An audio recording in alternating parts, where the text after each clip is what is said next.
Hello there. It's absolutely doing my head in on Twitter today. There's so many utterly thick bastards out there. And it's not just that they're thick, it's they're arrogant and they're complacent as anything. And they're flapping their gums like they know anything about this case whatsoever. So you've got the bottom feeding kind of sadistic trolls that you get that just want to call you a paedophile or you're protecting murderers or something like that. These are the lowest rung of. I shouldn't say pond life. Pond life is beautiful. This is something else. And then you get these characters, some of these journalists, these ones that just repeat. They're just repeaters. There's nothing's gone through their head at all. So somebody writes an article, I think it's in the Observer, about the so-called conspiracy theorists around the Lucy Letby case and why can't people believe that someone like her would be innocent? And so they're just taking it from that angle. Oh, we can't believe that women could do such a thing. And that's the angle they're taking. There's no critical thinking about what's actually happened there and to critically examine and critically think about the case as a whole. It takes a lot of work, takes a lot of reading, takes a lot of listening. But it also takes the ability to want to think about it for many, many hours. But instead you don't get... And then you get this other journalist repeating, saying, oh, it's great. This article's great. Fantastic, yeah. The conspiracy theorists. The conspiracy theorists that just won't understand that women can do evil like this. And then there's a picture of Lucy Letby there. Know nothing about the case whatsoever. Nothing at all. No detail. No work done, no conscience to be able to just repeat that. Those people aren't the latter ones, are people that are actually getting paid to put out their bullshit, utterly empty, vacuous opinions with nothing behind it, no arguments, just this kind of looking for a weird twist on it. But have not engaged critically with the case and the charges and what was going on in that hospital in any way whatsoever. They've done nothing. I can only hope that that there are good journalists and there are some left and they are going to be doing some good work coming up soon. But some of the others, well, what are they? I don't know what they are. John Waters calls them journal liars, and that's what many of them are, because they'll just keep repeating and mining the same. They're mining it for money and recognition and getting their stupid name on a byline or whatever. They're mining the same lies and repeating. They're just like repeating drones. They're utter NPCs of people. Repeating the same shit. Not engaging with anything, not engaging with any arguments, not curious, not in any way curious about it. Not in any way curious that there were like at least 19 deaths across those years. Well, what about all those other deaths then? How did they happen? Why did they happen? Not looking into anything. I shouldn't let it get to me. I've got to take a break from it. They're just absolute fucking idiots. And you've got this fucking twat calls himself a fact checker, putting out this line from the Panorama programme. Bollocks to Panorama anyway. There are a load of tossers, fucking corrupt tossers there as well. We've got this fact checker saying, at 54 minutes, whatever seconds, in the Panorama programme, it says Lucy Letby was on duty for all 13 deaths. What are you talking about? What does that mean? She was on duty for them. Well, she wasn't charged with 13 deaths, was she? But they're still implying, even after the effect, even after that travesty, that utter kangaroo court that happened last year and more recently in June, they're still implying that she's probably killed them all, even though we couldn't charge her for. This is insane. This is the witch hunting mentality gone to her. And then you got that sociopath Evans like whinging in the Times about that people are coming for him now, in terms of not coming for him physically. I'm talking about coming for him with critique and invective and argument and questioning his utterly dubious, fraudulent methods, which should, in any sane, decent world, be falling apart like 1,000-year-old papyrus in your hand. You should just be crumbling into nothingness, because there's nothing there from that man other than arrogance and the will to pose as some weird kind of witchfinder character in conjunction with these bastard consultants and the stupid, venal, thick, damnable police in Cheshire. Not saying all of them, just talking about Hummingbird. Anyway, it's awful. I'm laughing because I just get so fucking angry about it, and it's just, this is what it is, you see. This is what human beings are capable of, or so-called human beings. That level of complete lack of conscience, getting loads of money, pretending to be a professional journalist or a lawyer or a policeman or a expert, court appointed expert, and it's all just dross. It's dross. The Mark MacDonald interview, the barrister, very good interview.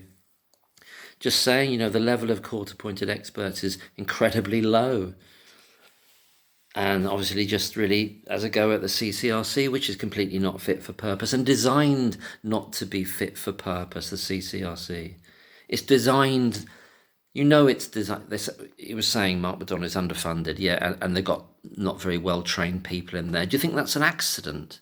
Do you think it's an accident that they're not well-funded and they've got shit people working for them who make mistakes and can't get round to even looking at amazing exculpatory evidence to send it to the Court of Appeal for years and years and years and just sit on it for years.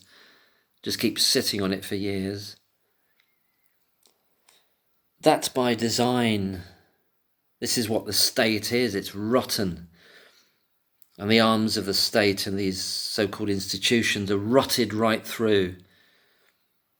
And they sit on it, and why people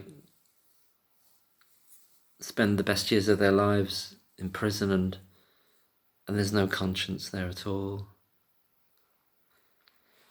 And he tells the story in it, which I've heard in other places recently, Mark MacDonald does, of Lord Denning talking about the Birmingham Six and acknowledging, while at the same time that saying no, that everything's gone through, the appeal was rejected and they should stay in prison.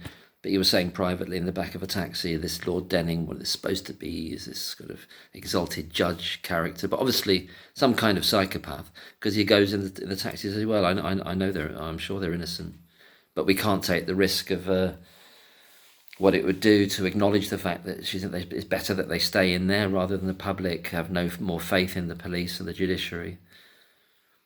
What kind of mentality is that? What is it? What kind of mind is that? What kind of soul? There's no soul there. There's no heart there. There's no soul there. There's no honour there. There's nothing there. That's a psychopath as far as I'm concerned. Or whatever we call them. I don't care. Call them psychopaths. It's just the dangerous people. Like Evans, incredibly dangerous person. Incredibly dangerous individual. And Hughes. And those consultants, particularly Jayaram and Breary, and the NHS as a body, very, very dangerous in this situation and in others. Very, very dangerous, and that's where we are. And I said in a tweet, I think we're dealing with monsters here. We're dealing with evil. We're dealing with evil. And I sometimes put up readings of Psalms, when whoever's written these Psalms is pleading with God to say, take care of these evil people for me, and take care, asking God to do it. This is this isn't a turn the other cheek, God, because whoever's saying the Psalms or writing them, saying, you see these evil people causing destruction and destroying people's lives through lying, through all kinds of violence, actually, and there's all ways of meting out violence. Most of it's by proxy.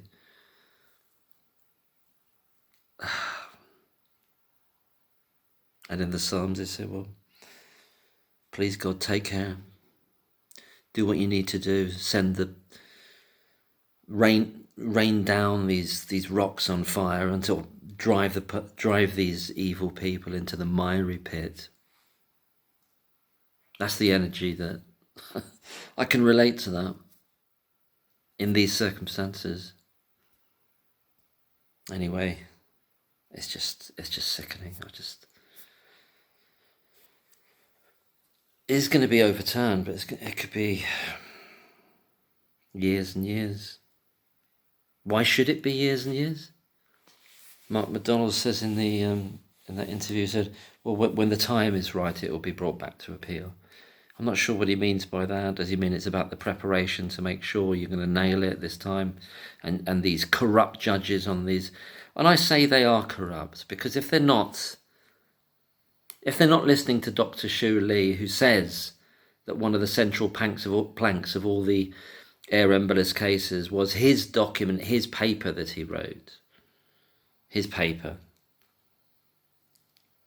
And he's there at the Court of Appeal saying they've completely misused my paper. And yet the judges supersede that and just say, well, no, I think they obviously didn't. What would you know? You only wrote it. What would you know, Dr. Shu Lee? We're the judges. We can see that technically, no, they did it all right, whatever technically means. They can twist and turn and bend anything into what they might call a legal justification. Doesn't matter how far it is from truth and justice. I hope they're not sleeping, but they'll be sleeping like babies. That's what they'll be, because there's no conscience there. There's no conscience in Evans. Or he's feeling the heat now and he's trying to get some sympathy from people, saying people are criticising him. Well, they should. When Lucy Letby is released after this miscarriage of justice is overturned, everything should be stripped from these bastards that put her in that position and lied to all those parents and made those parents believe that their children were murdered, when it was in actual fact it was down to an utterly dysfunctional and very negligent trust and unit, and a catalogue of doctor errors and a unit operating at a level that it wasn't able to operate at. Anyway, it's just infuriating to know that some of the creatures you come across on Twitter, all you need is about 5 or 6 of them on a jury, wouldn't you? Or even 3 loudmouths who know nothing about it, who don't care that they don't know anything, and they're just yapping and flapping. They've done no work, they've done no thought. There's no thought gone into it.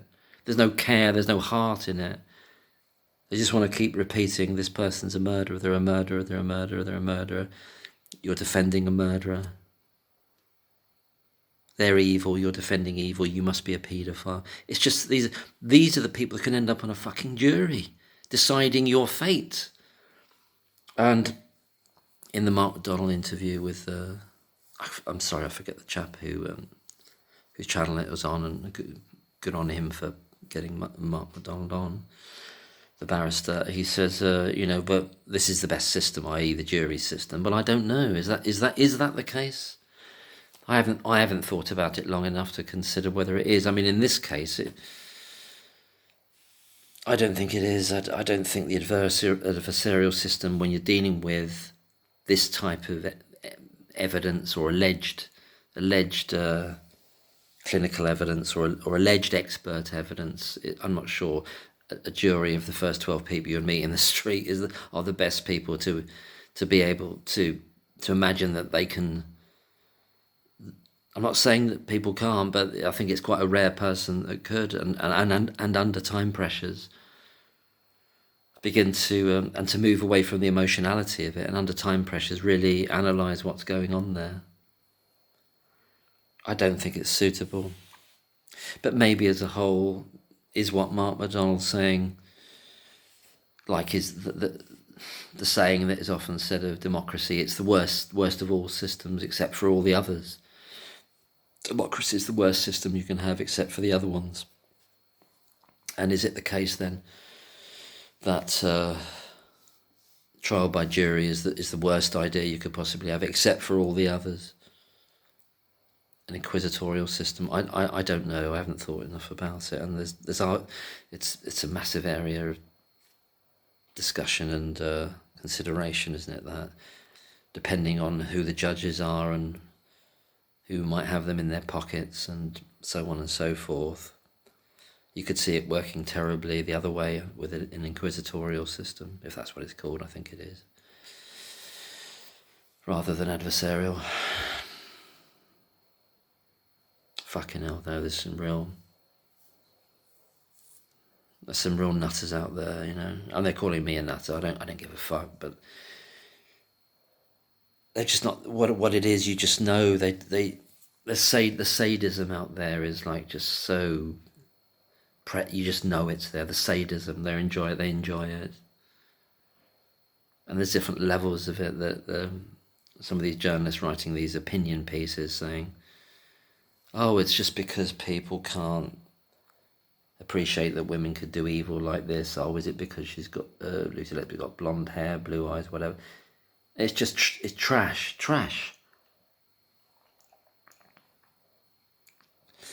But that lack of conscience and that level of complacency is its own form of evil, in my view. Its own moral vacuum. Because they don't take it seriously. It's just a way of earning a few £1,000 by writing a pile of fucking shit. And they seem to be I'm just hoping that there are some good journalists there, and I hear that there are some people like Rachel Aviv doing actual journalism, that there are other ones here in this country too, and they're going to be doing that very soon. And I hope that's going to happen, and all these no-mark idiotic opinion pieces will just end up as chip paper or whatever, even though they don't use it as chip paper anymore, but you know what I mean. They're just trash. They're just crap from bunch of airheads. We need things of the caliber and of the depth of research and of the depth of engagement with the detail and the argumentation about this story that Rachel Aviv has demonstrated. It is possible, but you need to have your heart and mind involved, and it seems that a lot of people are just drifting through without engaging either of those, or maybe they just don't fucking have them. Anyway, bit of a bitter and twisted video. Thank you. Bye.